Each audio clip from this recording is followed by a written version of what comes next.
Today, the 9th day of November, whilst on patrol, we encountered a vessel with some divers.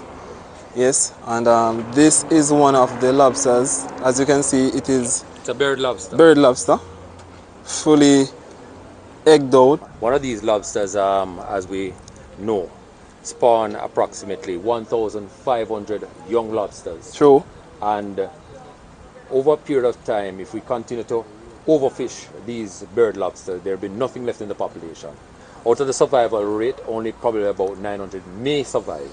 And the species get lower and lower as they develop into larger lobsters. So this is an effort between the Marine Police, the Fisheries Division, and we're doing extensive operations to ensure that this does not continue. Yes. And that we want to serve a warning to all potential offenders out there that we're not going to be giving up on the seas. There's not going to be any retreat, and there's not going to be any surrender to this kind of activity. Very good work, sir, as you continue to do the work on the seas. All right, sir.